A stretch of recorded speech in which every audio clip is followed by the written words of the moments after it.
Fala Fogão, tá começando mais uma edição do Radar Alvinegro aqui no canal, nessa sexta-feira, 10 de janeiro. Sextou, mas por hora sem nenhuma novidade de quem vai ser o nosso novo treinador, ou pelo menos algumas possibilidades. Os nomes estão sendo guardados a 7 chaves.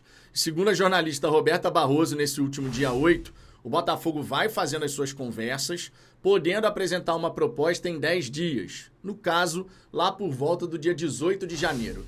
É claro que na vida real as coisas podem ser agilizadas. Vai que nesse fim de semana o Textor tem uma reunião marcada com um profissional, a conversa é super bacana, as ideias casam, tudo dá certo e ele avança com uma oferta. A gente sabe que o futebol é muito dinâmico.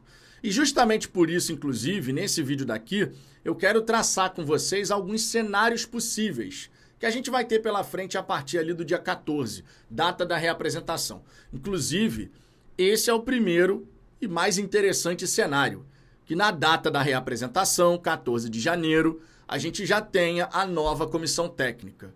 E eu nem estou falando isso por conta do jogo contra o Flamengo, sendo muito sincero.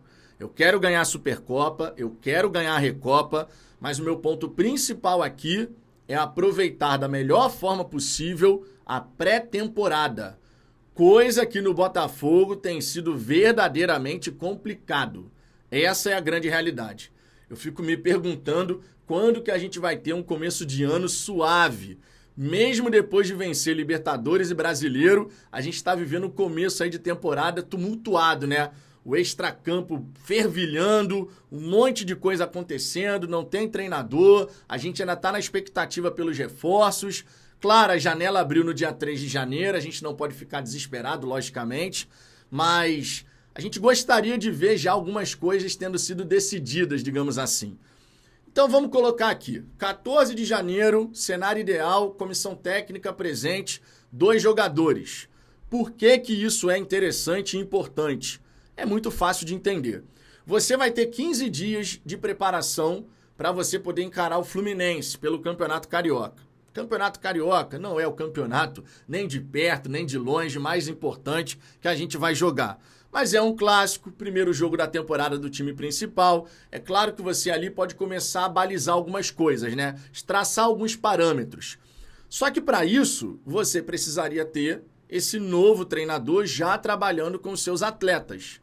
Você começa a fazer uma preparação física ali específica do modelo que será aplicado, do modelo de jogo que será desenvolvido, dado o nível de intensidade que o treinador deseja alcançar. Então você faz uma preparação específica, não é uma preparação só bruta, digamos assim.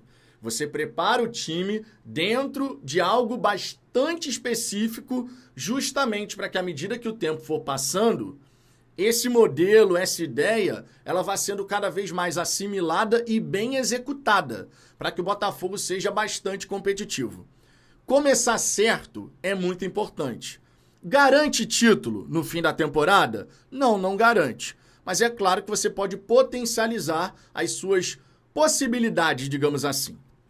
É claro que a gente tem o caso do Arthur Jorge chegando em abril, às vésperas ali da segunda rodada da fase de grupos da Libertadores, também da estreia do Campeonato Brasileiro, para poder contrariar isso que eu estou falando. Mas o que aconteceu em 2024 não pode ser tratado como regra. Um treinador que chega assim de repente e rapidamente consegue fazer as coisas encaixarem. A gente sabe que no futebol isso nem sempre é verdade. Diria até que na maioria das vezes não é. Na maioria das vezes você pode ali ter que pagar um preço. Você quer um exemplo? O Internacional terminou o Campeonato Brasileiro bem pra caramba, né?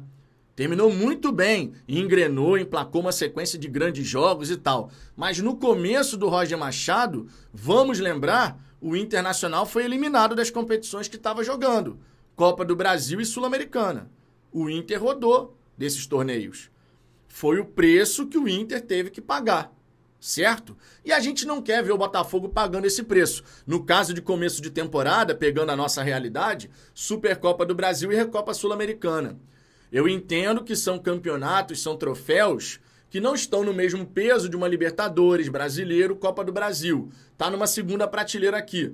Mas nem por isso a gente tem que tratar com desdém. Eu quero ganhar tanto a Supercopa quanto a Recopa, troféu nacional, troféu internacional que a gente ainda não possui. Fora, claro, pensando já no Botafogo, construindo os alicerces, né, onde você vai desenvolver toda a ideia da equipe, já pensando lá no Campeonato Brasileiro, na Copa Libertadores, na Copa do Brasil e tudo mais. Então, começar certo é muito importante, tá? Eu diria até fundamental, mas não me parece ser o que vai ocorrer mais uma vez, tá? Porque realmente está difícil a gente ter um começo de temporada com o Botafogo ali fazendo tudo bonitinho, tudo bem estruturado, né? Tudo redondinho, só fluindo, só as coisas acontecendo. Então, esse é o cenário, mas a probabilidade desse cenário acontecer vai reduzindo, a realidade é essa. Então, vamos imaginar um segundo cenário. Esse profissional, ele chega ao Botafogo ali por volta do dia 20 e 21 de janeiro. Uma semana de pré-temporada já passou, ele chega, vai ter ali uma semaninha para poder conhecer os jogadores, fazer uma preparação inicial e já vai para o jogo contra o Fluminense. Entre o jogo contra o Fluminense e a Supercopa contra o Flamengo, a gente está falando aí de 3, 4 dias. Né? Porque o Botafogo encara o Fluminense no dia 29, no dia 2 de fevereiro você já tem o Flamengo lá em Belém. Então esse novo profissional, caso ele chegue lá por volta do dia 20, 21, ele vai ter um tempo mínimo, mas ainda aceitável para poder fazer uma preparação inicial. Claro, considerando só esses confrontos, né? Não estou falando de toda a temporada nesse caso, estou falando só dos desafios iniciais. Ele ainda vai ter. É um desafio bem considerável você já começar com 2 clássicos logo de cara, né? Você não está jogando contra o Madureira, tu não está jogando contra um Bangu, que são desafios inferiores. Você está jogando logo de cara um clássico contra o Fluminense e na sequência valendo taça contra o Flamengo. Então o treinador já chegaria, meu irmão, naquela pressão, sendo colocado à prova, e é isso aí. E a gente sabe, né, que parte da torcida poderia, de repente, ficar meio assim se o treinador chega e começa com 2 derrotas. Ainda mais sendo clássico, um deles valendo taça contra o Fluminense. Ah, o Arthur começou também com 2 derrotas e o torcedor não ficou boladaço. Mas contextos diferentes, podemos dizer, né? Contextos diferentes. O Arthur faz a estreia dele na altitude contra a LDU. Isso seria desafiador para qualquer treinador. Para um português que nunca tinha treinado e jogado na altitude, a gente pode dizer aqui que era um contexto bem específico. E o torcedor entendeu, compreendeu isso, claro. Agora, parte da torcida está encarando esse jogo contra o Flamengo como se fosse assim, final de Copa do Mundo. Então a pressão para cima do treinador chegando ali por volta do dia 20, 21, já vai estar lá em cima. E isso eu não vou aqui ficar adorando a pílula dizendo que não vai ter pressão nenhuma. Não estou dizendo que é pra gente criar uma situação em cima disso, tá? Não estou falando isso. Eu estou dizendo que parte da torcida pode encarar esses jogos com uma visão diferente, especialmente o jogo contra o Flamengo, e você sabe que isso pode acontecer. Agora, um outro cenário. O Botafogo não anuncia o treinador até o fim de janeiro. E vai para a Supercopa com o treinador do Sub-23, tá? Esse é um cenário que a gente tem que imaginar. Não estou dizendo que é um cenário que vai acontecer, mas dentro daquilo que a gente está se propondo a fazer aqui, de imaginar possibilidade de datas, onde essa nova comissão técnica vai começar a trabalhar, esse é um cenário que a gente tem que projetar.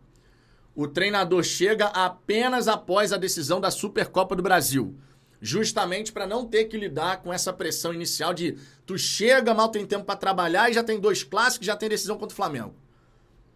Neste cenário, isso vai gerar muita insatisfação em parte da torcida, justamente a galera que está mais pilhada para esse jogo contra o Flamengo. Mas o treinador teria mais tempo para poder se preparar sem ter te passado ali por uma decisão com o Flamengo, pensando na Recopa Sul-Americana. Certo? Cada um desses cenários ele tem algum ponto específico que você pode tirar de positivo.